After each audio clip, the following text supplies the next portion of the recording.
Welcome to episode 21 of the People's History of Ideas podcast. I recently published a couple of articles and I want to share them with the podcast audience. So this week's episode is going to be a little different than what we've been doing.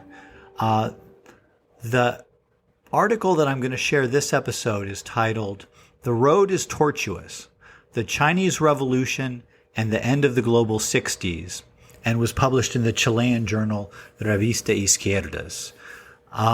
The actual paper has footnotes and is on the website, peopleshistoryofideas.com, as well as at the website of the Chilean journal, Revista Izquierdas.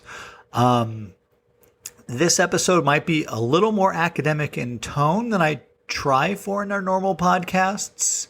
And we'll be going back to China in the next 1920s next episode. But I wanted to share with you guys some of the academic work I've been doing. And since this was just recently published, I thought this would be a great time to do it. Basically, this article argues that the rightward turn of Chinese politics in the 1970s was a key contributing factor in ending the revolutionary era of the long and global 1960s and ushering in the neoliberal age of reaction which followed. This process of counter-revolution in China began with the Sino-American rapprochement, which Mao initiated in response to the hostile encirclement of China by Soviet, American, and Indian forces in the late 1960s, and ended with the arrest of the Gang of Four soon after Mao's death in 1976. So let's get into the article here. When one thinks of Chinese global influence, one tends to think of economics more than politics. China has had several global moments, but only one was characterized by political or ideological Chinese influence. The rest, it seems, were economic in nature. Janet Abu-Lughod has described a 13th century world system comprised of interlocking regional subsystems, among which China, as the largest and most dynamic economy, played the determining role. Andre Gunderfrank, polemicizing on behalf of, quote, real world history, unquote, against, quote, Eurocentric social theory, end quote, built on the work of Abu-Lughod, Kenneth Pomerantz, Arbin Wang, and others to argue that, quote, if any economy had a central position and role in the world economy before 1800, it was China, end quote. And then there is our current day, when China has been playing a major global economic role for many years now. While these economic moments of global Chinese influence are well known, even if their precise parameters are subject to a certain degree of academic dispute, there's another moment of global Chinese influence which flared briefly and which historians have only recently begun to give its due.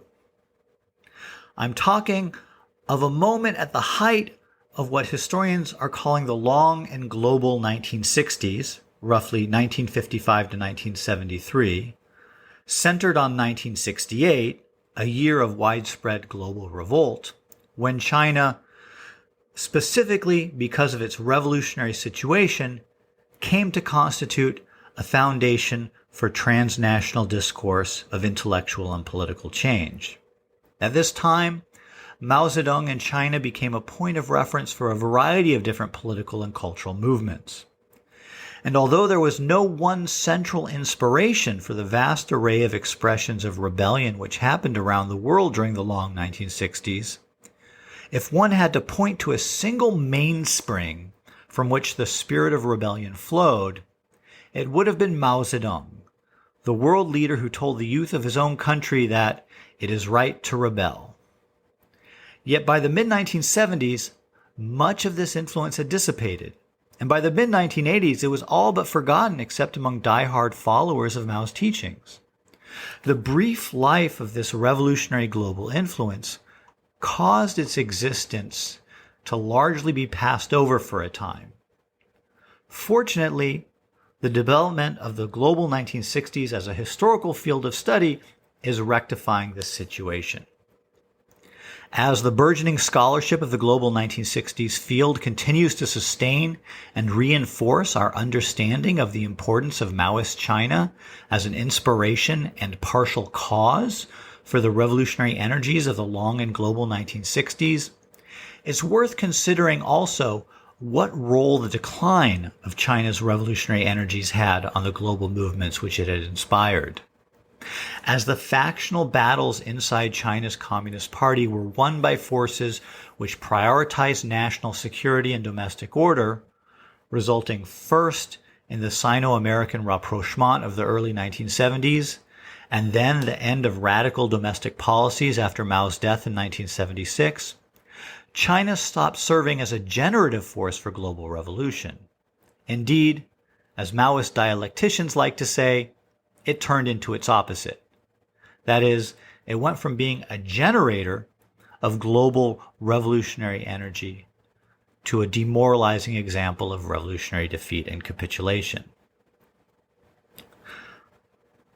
In this next section here, I want to do a survey of global Chinese influence during the long 1960s. Across Western Europe, the Cultural Revolution galvanized Dadaist student protest, nurtured feminist and gay rights activism, and legitimized urban guerrilla terrorism. A fashion for Mao-collared suits swept Paris, a radical chic which inspired the films of Jean-Luc Godard. Mao's writings had a particular influence on German student leader Rudi Dutschke. Aside from the broad and diffuse influence in the youth culture and student movement, militant organizations with divergent interpretations of Marxism, Leninism, Mao Zedong thought sprang up. Two of the groups with the most staying power represented opposite poles of thought. On one end of the spectrum was the Norwegian Socialist Youth Union, which, with its orientation toward the working class and economic struggles, melded Maoist militancy with traditional Western European communist workerism. At the other end of the spectrum were Italy's Red Brigades, who claimed Maoist inspiration for their urban guerrilla warfare campaign which shook Italy during the 1970s and 1980s. The Red Brigade's terrorist violence was too detached from mass action for most other Maoist forces, however, and they were ejected from the meetings held in France in the early 1980s, which were aimed at regrouping Maoist forces into an international organization and which ultimately resulted in the formation of the Revolutionary Internationalist movement. In Latin America, Chinese influence during the Mao years went through two distinct conceptual moments which overlap somewhat chronologically. Aside from a broad influence in student and youth milieus like those found in Europe, the Chinese Revolution exercised a strong influence on both revolutionary nationalists and on communists who pursued, or at least advocated, armed struggle in opposition to the path of peaceful coexistence and competition championed by the Soviet Union. For revolutionary nationalists, China provided an example of a potential path to independent economic development and modernization in a semi-feudal and semi-colonial context. This appeal was particularly apparent in the struggle which the left wing of the Bolivian Movimiento Nacionalista Revolucionario, the revolutionary nationalist movement, waged to take China as a development model rather than pursuing the path of dependency on the United States, which the MNR ultimately opted for. But this appeal was also readily apparent in accounts of China's socialist construction written by left-wing nationalist figures who visited China during the 1950s, such as Lázaro Cárdenas and Jorge Amado. Chinese influence was even more pronounced on communist revolutionaries who attempted armed struggle. Across the continent, the Cuban Revolution served to clarify the terms of one of the main issues in the Sino-Soviet split, that is, whether or not socialism could be reached via the path of peaceful coexistence and competition, as advocated by Moscow, or whether armed struggle was the road to socialism, as advocated by Mao. The concurrent events of the Sino-Soviet split and the Cuban example fueled the emergence of guerrilla struggles and splits in communist parties across Latin America. Everyone in this camp was reading Mao, even those groups, which formed the majority, which were basically Foucaultist and which hewed more closely to the writings of Che Guevara, or in some cases, of Abraham Guillen and Carlos Marighella. But substantial factions emerged in the communist movement across the continent, which followed the Chinese line and which sought to emulate the Chinese Revolution in their home countries. The outstanding example here is, of course, Peru's Shining Path, although substantial also-rans emerged in several other countries. Chinese influence in Africa was more geopolitical than ideological, but was widespread all the same. Insurgents from Algeria, Angola, Botswana, Cameroon, both Congos, Guinea, Kenya, Malawi, Mozambique, Niger, Nigeria, and South Africa all received training from China. However, Chinese ideological influence on these African revolutionaries was much more limited than in the case of Latin Americans who received Chinese training. As Eduardo Mondlane, the first president of the Mozambique Liberation Front, explained, they go by the acronym FRELIMO, what are we supposed to do if, apart from the Africans, only the communists will train and arm us? It was apparently all right for the West to ally itself with the communists against the fascists, but when we are denied Western aid, we are apparently expected to do without communist aid as well. As for the suggestion that we are teleguided by Moscow and Peking because we accept their aid, the answer is that those who know FRELIMO know that this is simply not true. Let the West offer to help us, and then they can test whether or not we are truly non-aligned. End quote. The situation with other insurgents was quite similar. Although China provided aid, which was very welcome, and some degree of ideological influence took place, no sizable Maoist groups emerged in Africa. In Southeast Asia, Chinese involvement in the affairs of local parties, mass movements, and armed struggles was greater than anywhere else in the world, with the exception of Korea, where, of course, China fought a war against the United States in order to protect the socialist revolution in the North. China's proximity to the region and consequent heightened interest in events there engendered ongoing exchanges and cooperation to a degree not seen elsewhere in the world. In light of this fact, it's notable that no party emerged in Southeast Asia which took an uncritical lead from the politics articulated in Beijing, or which treated Mao's works as a secular holy book.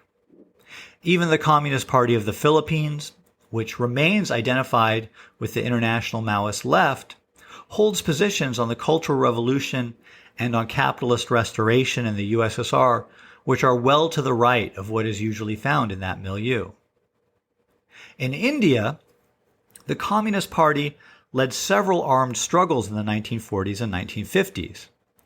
Differing summations of these events among party members played a major role in the split-off of a large pro-China faction during the Sino-Soviet split, the Communist Party of India Marxist, in 1964. Tellingly, however, the CPIM upheld the earlier armed struggles as forms of peasant self-defense rather than as struggles which could result in a full-scale communist revolution. This important distinction and the support of a dissident minority for a peasant war leading to overthrowing the state soon led to another split when the Naxalbari peasant uprising broke out in 1967. These forces, which went on to found the Communist Party of India Marxist-Leninist and several smaller groupings, were much more explicitly Maoist. The leading figure, Charu Majumdar, even declared that China's chairman is our chairman. India, and even more so its neighbor Nepal, remains a hotbed of Maoist activity today. In the United States, Maoist China's most profound influence was on the African American movement for armed self-defense. The pioneer of the armed self-defense movement, Robert Williams, projected that movement's mindset onto the global stage after China reaffirmed its desire to develop an atomic arsenal in 1960, when he wrote that, "With the bomb, China will be respected and will add a powerful voice to those who already plead for justice for black as well as white." Malcolm X directed the movement to study the Chinese experience with his 1963 Message to the Grassroots speech, in which he claimed that there were no more Toms in China. And today is one of the toughest, roughest, most feared countries on this earth by the white man. All you have to do is examine the historic method used all over the world by others who had problems similar to yours. And once you see how they got theirs straight, then you know how you can get yours straight. The Revolutionary Action Movement, RAM, an African American student group with chapters in several cities, followed Williams and Malcolm X's lead in situating the black liberation struggle in the context of the liberation struggles of the global South. The RAM served as a milieu in which a good number of intellectuals and activists debated and were trained in revolutionary theory, with many adopting Maoist ideas in some form or another to their post-RAM endeavors. Most important among these black nationalist leaders who passed through RAM were Huey Newton and Bobby Seale, founders of the Black Panther Party.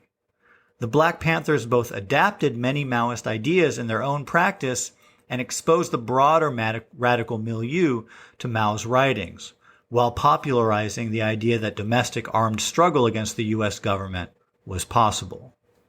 All right, now that we've done a brief survey of the extent of global Chinese influence during the long 1960s, in this next section I want to talk about the relationship between the end of revolution in China and the end of the long and global 1960s.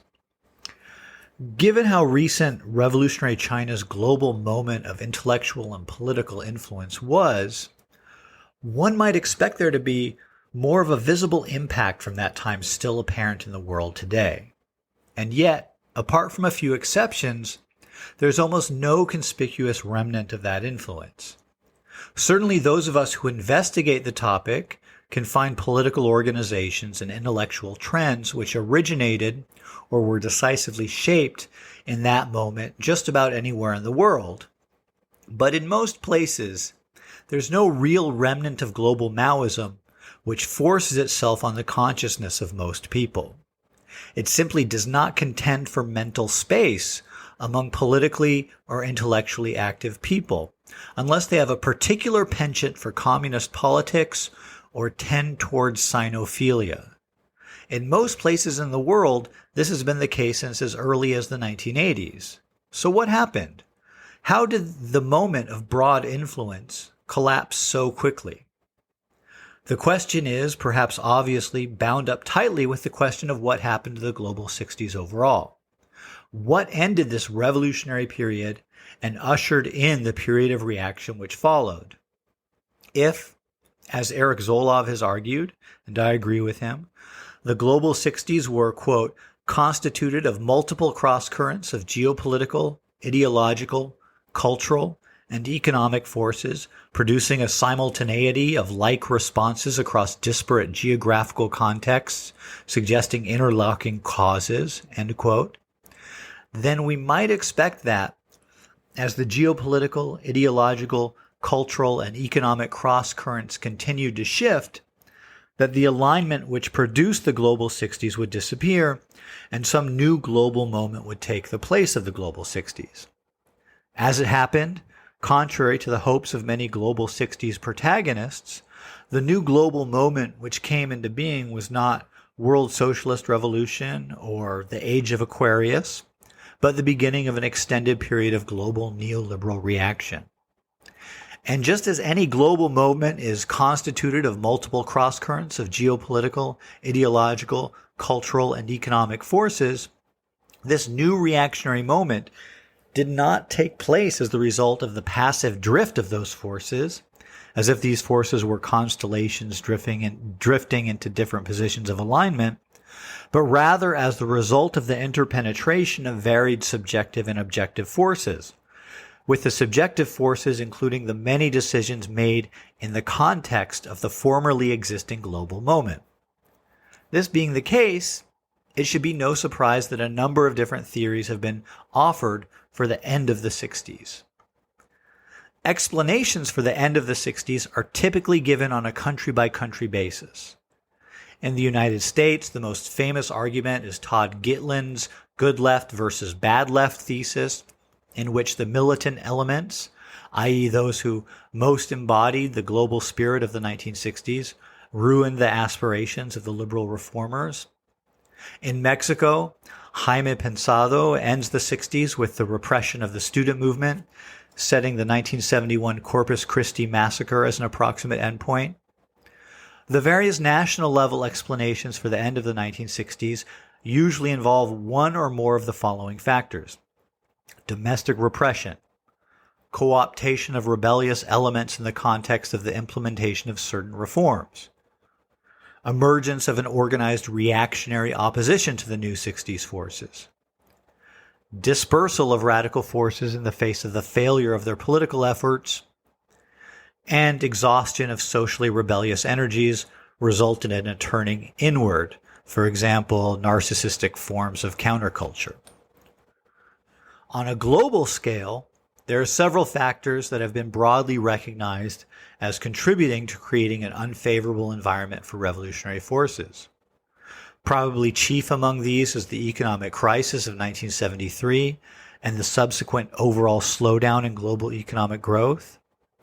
Another major global factor often cited is the increasingly aggressive contention between the United States and the Soviet Union.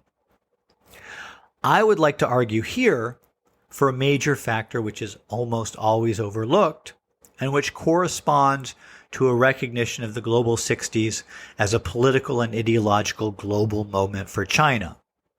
Just as the revolutionary energy of China played a central role in the emergence of the global 1960s, the decline of that energy played a central role in the end of the global 60s. China's ability to play an inspirational role for the radicals of the rest of the world during the long 60s relied on both the example it set in its domestic policies and on the stance it took in foreign affairs. In domestic affairs, China's decision to take up the mantle, ever more explicitly abandoned by the Soviet Union, of radical egalitarian social reform and, more importantly, the transformation of human nature to correspond with communist values, provided an inspiring example to those who shared the desire to eliminate inequality and to change the value systems and mentalities underlying human existence. In its foreign relations, China's willingness to support liberation movements abroad and its efforts to promote its own brand of Marxism internationally likewise played an important role in its ability to serve as a radical example. But Chinese domestic and foreign policies were contested arenas during the entire Maoist period of 1949 to 1976. Not only were there sharp differences in priorities and values among leading Communist Party figures, but objectively there was a real contradiction between, on the one hand, building a new socialist economy in China, implying a need to keep China safe from foreign entanglements and to spend China's resources on domestic development priorities, and on the other hand, promoting the spread of communist and national liberation struggles abroad, which involved spending scarce resources outside of China and on developing China's military capacity while also risking or waging war. The circumstances which would cause China's turn away from a revolutionary mobilizing to a demobilizing foreign policy were already present in the situation that China faced in 1968 to 69. Surrounded by enemies, war seemed likely to erupt at any time. The escalation of the Vietnam War made it seem likely that China could be drawn into direct conflict with the United States as it had been in Korea. Tensions continued to simmer on the Indian border, where a war had been fought in 1962. And on the frontier with the Soviet Union, a troop buildup on both sides resulted in 2 direct military clashes between Soviet and Chinese forces on Zhenbao Island, leading the Soviets to consider a preemptive nuclear strike on China. Judging the Soviet Union to be the greatest and most implacable threat to China, Mao Zedong set into motion a chain of events which would lead to rapprochement with the United States, culminating in Nixon's visit to China in early 1972. While the Chinese portion of the joint communiqué issued by China and the United States at the end of Nixon's visit continued to use the sort of revolutionary language which had characterized Chinese statements since the revolution's triumph in 1949, such as, "Nations want liberation and the people want revolution. This has become the irresistible trend of history," end quote. In practice, Chinese foreign policy became more and more demoralizing for revolutionaries who had drawn their inspiration from China. The visits of members of the Iranian royal family to China in 1971 and 1972, and the quick recognition of the government of Chilean dictator Augusto Pinochet following the coup against the socialist Allende government, were emblematic of the sort of foreign policy decisions which accompanied rapprochement with the United States and which sapped China's power to serve as a generative center for a global revolutionary political moment.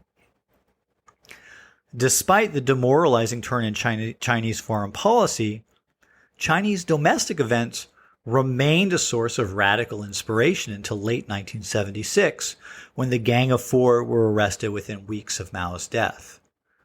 When great chaos erupted at the beginning of the Cultural Revolution, with students taking to the streets and major party leaders being overthrown and subjected to mass criticism, it was as if China had proved to the world that it took the idea of continuous revolution seriously, that it would go to great pains to prevent the emergence of a gray, non-revolutionary bureaucracy as had happened in the Soviet Union.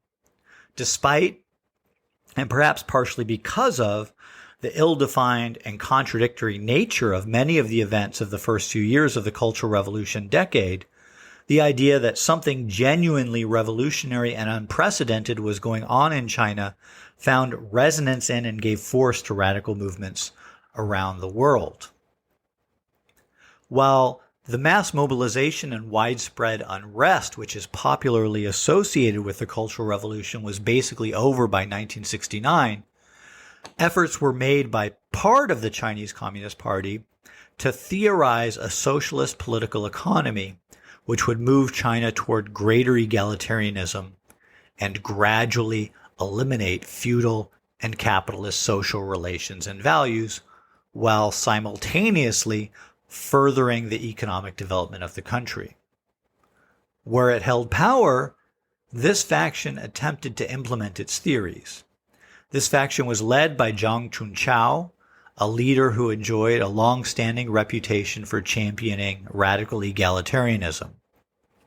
Zhang and his comrades viewed the progressive elimination of the four alls as the central task of socialist societies as they moved toward a communist future.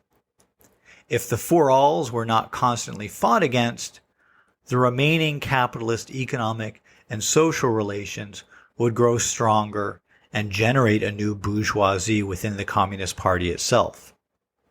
As Zhang put it, in the class struggles in France, 1848 to 1850, Marx deals in more specific terms with this dictatorship of the proletariat as the necessary transit point to the abolition of class distinctions generally, to the abolition of all the relations of production on which they rest, to the abolition of all the social relations that correspond to these relations of production, and to the revolutionizing of all the ideas that result from these social relations."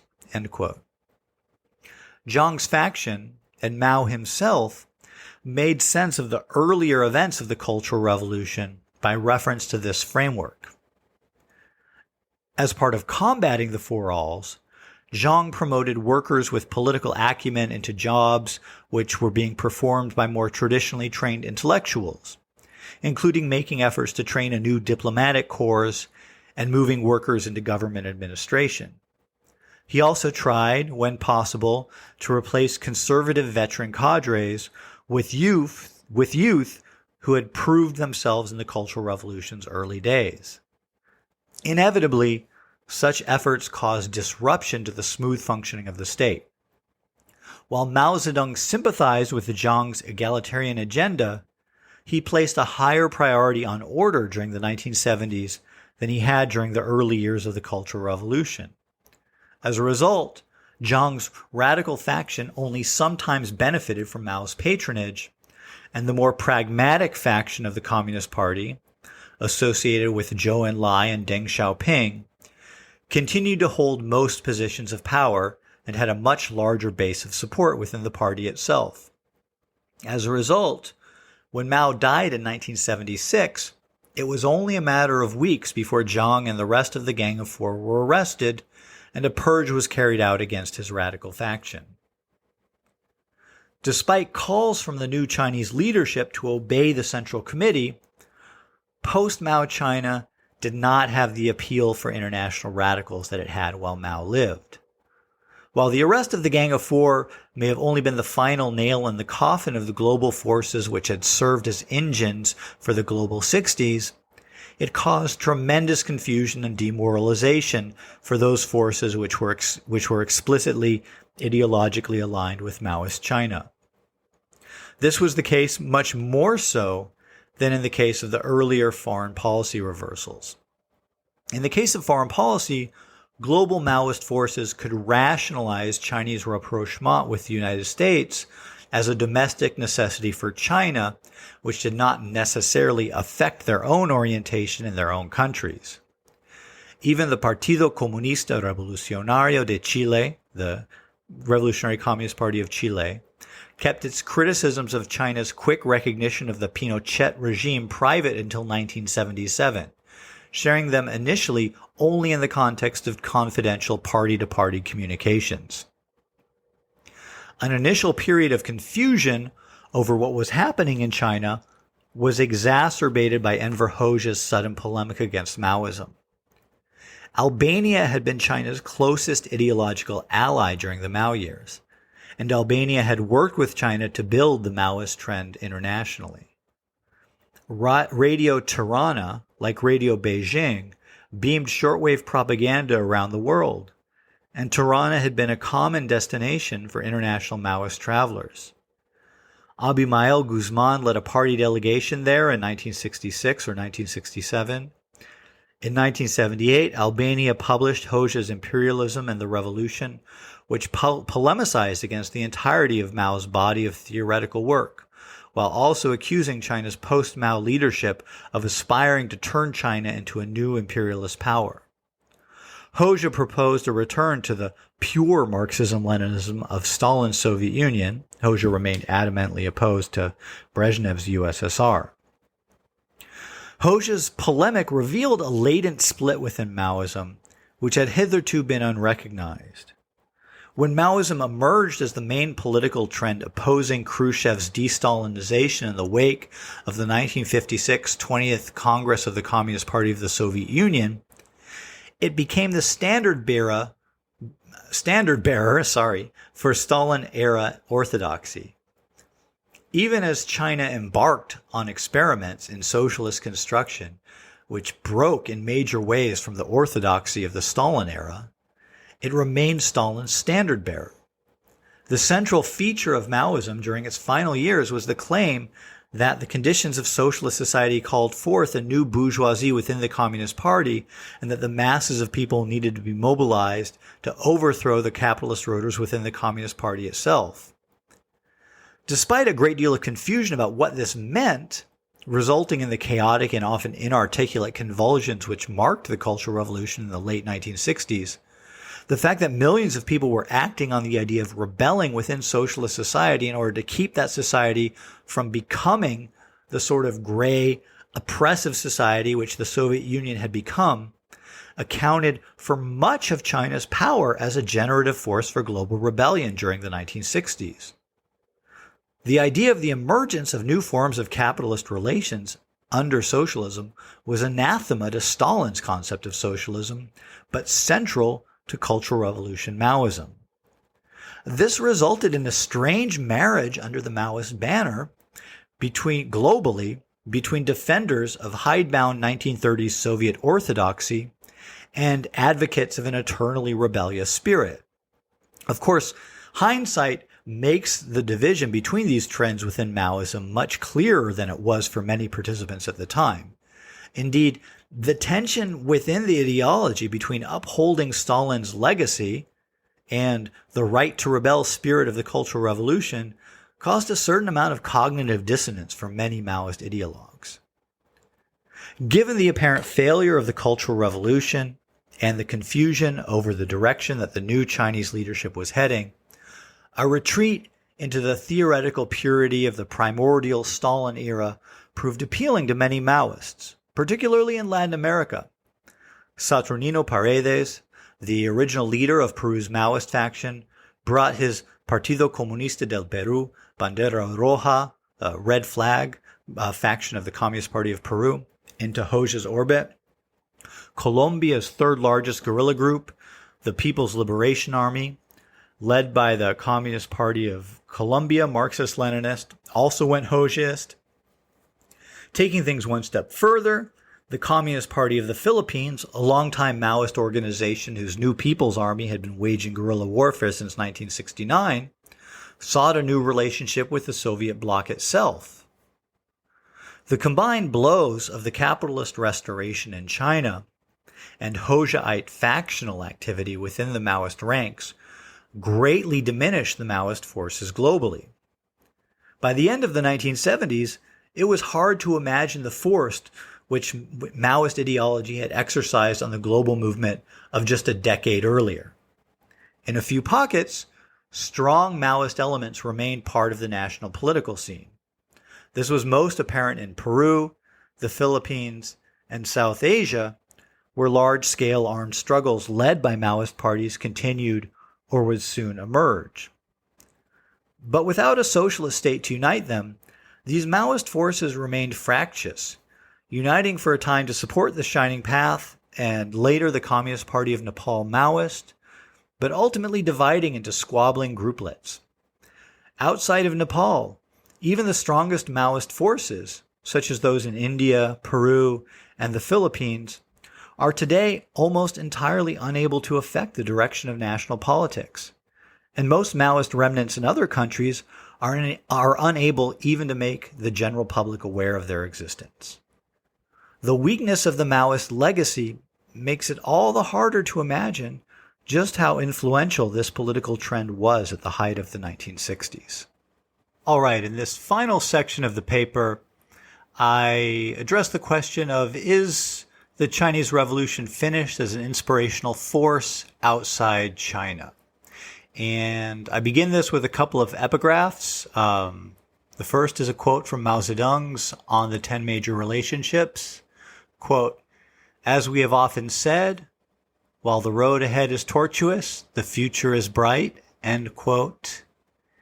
And the other epigraph is, "Right here, right now is where we draw the line. The world is waking up, and change is coming whether you like it or not."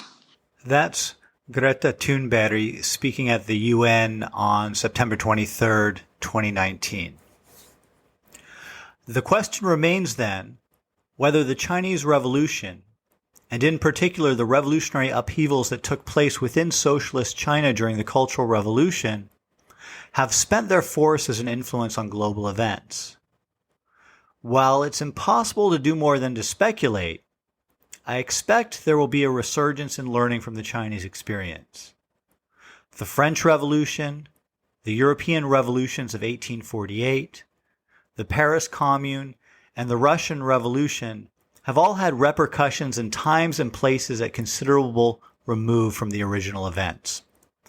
As humanity faces an ever-escalating climate crisis, and the neoliberal hegemony which has dominated the globe since the late 1980s continues to collapse, it seems only natural that some people will turn to the last major expression of global left-wing radicalism as part of charting a political path forward. That time was the 1960s, and China's ideological hegemony in the movements of the 1960s was paramount. Already, centralized planning and socialist economics have received fresh popular treatments and a resurgence in innovative thinking unlike anything seen for decades. And while I haven't called out my footnotes while going through this paper, there is actually one part of the footnote here that I do want to call attention to podcast listeners who don't go and just look at the notes in the paper itself, which is a blog piece by Brendan James titled "Stick to the Plan: Reclaiming Central Planning from the Clutches of Corporations," which was published in April 2019 on the Baffler blog. It's a really interesting read and sort of summarizes some of what I'm talking about here. So I wanted to call that out for readers to check out. All right, back away from the footnotes. Should the trend continue, it would be highly surprising should no attention be paid to the only sustained effort to prevent capitalist restoration in a socialist country. Recently, China itself has faced a resurgent grassroots left challenge drawing on the country's own traditions from the Mao era. Even the United States has seen an upswing in interest in socialism unlike anything since the 1960s. While in most of the world the remnants of the direct inheritors of the Maoist tradition are unlikely to be in a position to benefit organizationally from or directly influence the ways in which a new socialist generation interprets the Chinese experience and draws its own lessons, it does seem likely that a re-encounter with Mao will take place. All right, there you go. I want to encourage those of you who enjoyed listening to this article or had some questions about it to go and check it out on the website, peopleshistoryofideas.com, and have a look at the footnotes. And next week, we'll be back with China in the 1920s. So I'll see you then. Take care.